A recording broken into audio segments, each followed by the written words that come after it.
e vamos ver essa sequência do Campeonato Brasileiro, como é que vai ser. É isso aí, Pedro, muito obrigado. É isso aí, você definiu bem, né? Os opostos, quer dizer, um time brigando pelo título e o outro caindo pelas tabelas sem mostrar nenhum tipo de reação para se manter na elite do futebol brasileiro, né? Pode ser aí o ponto de partida para o Flamengo ficar mais forte no Campeonato Brasileiro, para ser campeão brasileiro, para brigar pelo título e ser campeão brasileiro, e o Botafogo para não conseguir reagir nunca mais, né? E viver essa expectativa delicada, cruel, até o final da competição. Pedro Henrique Torre, ao vivo do Engenhão, falou de Botafogo 0, Flamengo 1. Valeu, Torre, grande abraço a você. Sormani. O Nicola já deu aí uma pincelada a respeito do que o Rogério Ceni falou. Eu queria que você também analisasse, depois eu vou girar com o Rodrigo Bueno e também o Fábio Azevedo. Já, Sormani, tudo lá da Vila Belmiro, hein? Tô atento para ouvir aí o Cuca, o assistente do Palmeiras, a gente falar um pouquinho mais desse empate entre Santos e Palmeiras. Mas, enfim, a gente falou dos opostos, Sormani.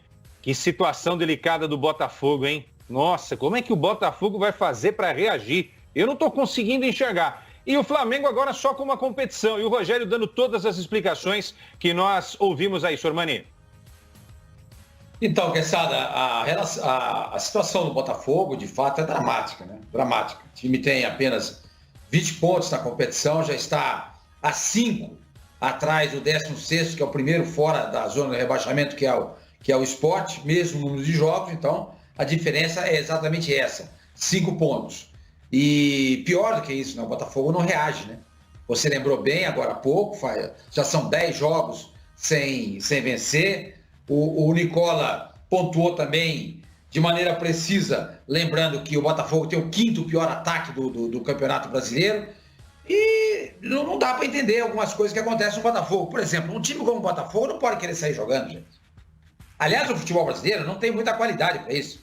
E o que a gente tem de back ruim aqui é um negócio impressionante. Os backs nossos são ruins. A maior parte não sabe jogar futebol. São backs. Como se fazia antigamente. Back de fazenda.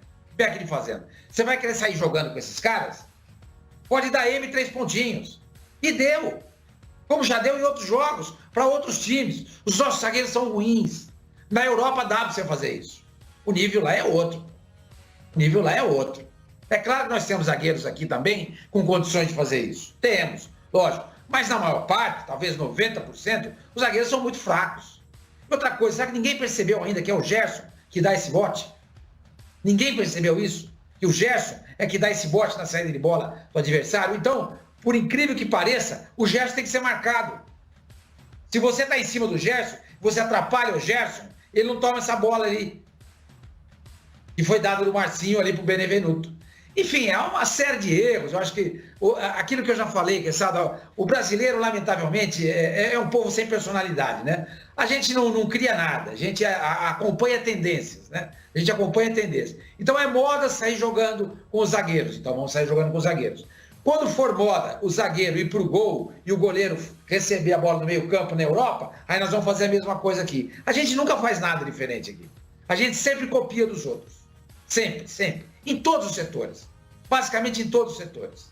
Em todos os setores. Então, quer dizer, por que nós temos que fazer esse tipo de jogada se nós não temos jogadores bons para fazer isso? Não temos. Os caras, se você apertar, eles perdem a bola. E a chance de você chegar e fazer um gol é imensa, como aconteceu nesse jogo. Então, eu acho que a primeira coisa que um técnico tem que fazer num time como o Botafogo, escuta, essa frescura vai acabar. Porque, primeiro, é um risco. Segundo, vocês não têm condições técnicas para isso. Terceiro, não é o momento de fazer essas coisas, porque a gente está lá em 19º colocado, 19ª colocação do Campeonato Brasileiro. Então, você vê o time perdendo para ele mesmo.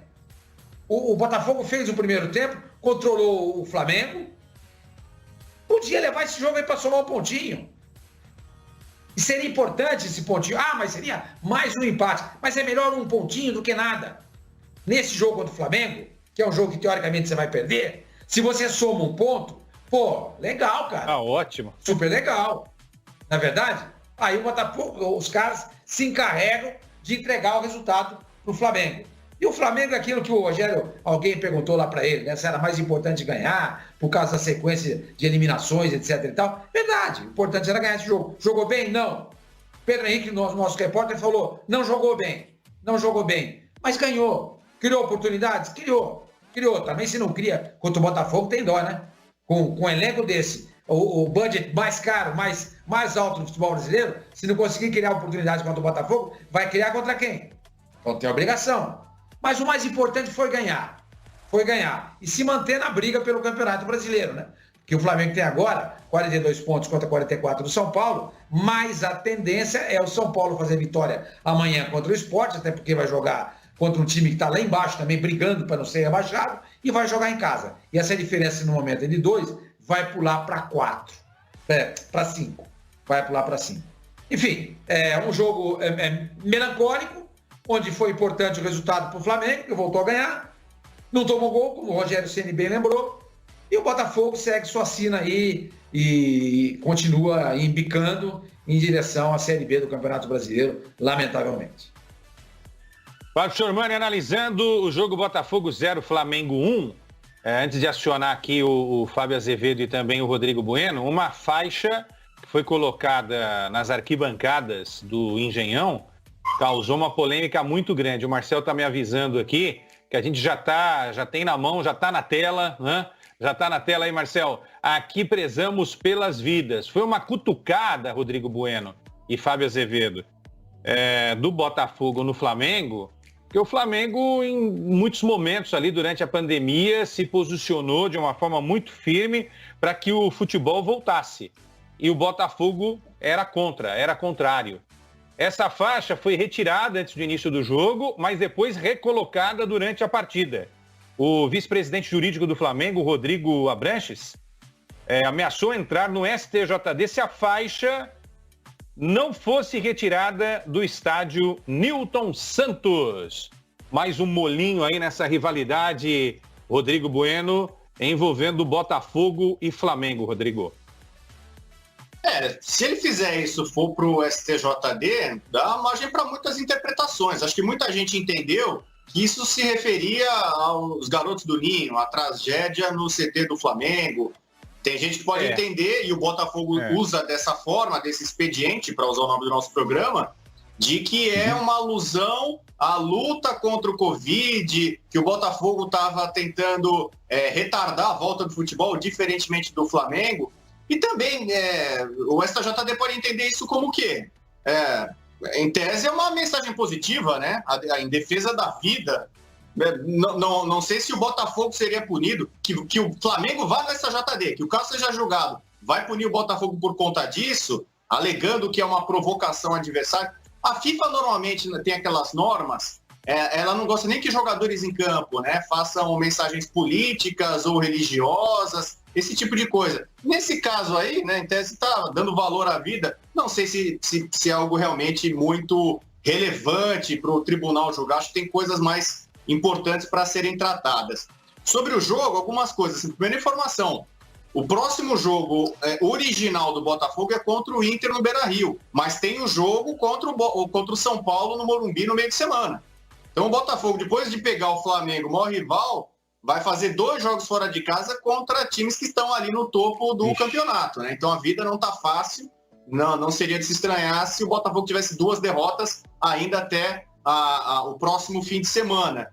Não pode contar com Kevin, não pode contar também com Canu, Rafael Foster na zaga, né? O Vitor Luiz foi suspenso, né? Acabou sendo expulso, não joga a próxima partida.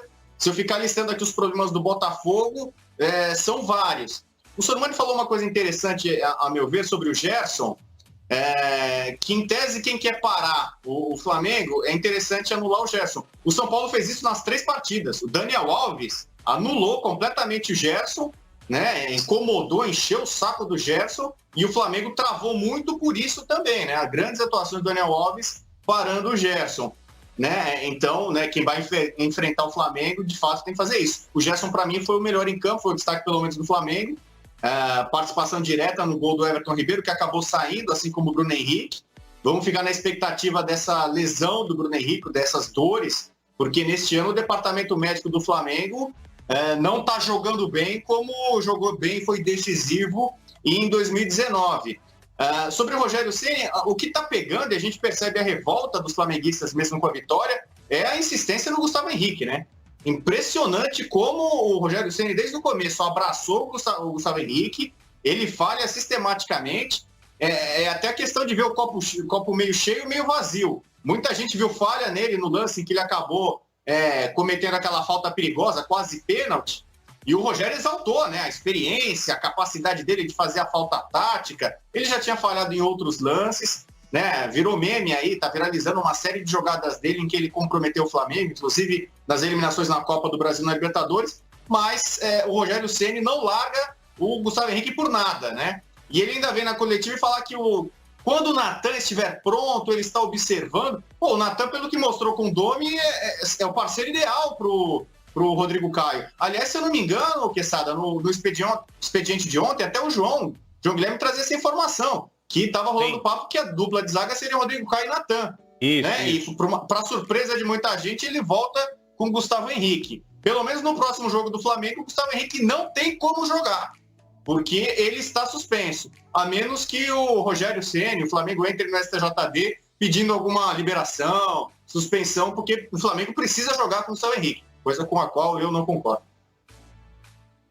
O João Guilherme, bem lembrado, Rodrigo, trouxe a informação realmente. Olha, eu sempre defendi o seguinte, Fábio Azevedo, a gente precisa analisar o coletivo para também fazer uma análise, às vezes, do individual. Porque quando o coletivo...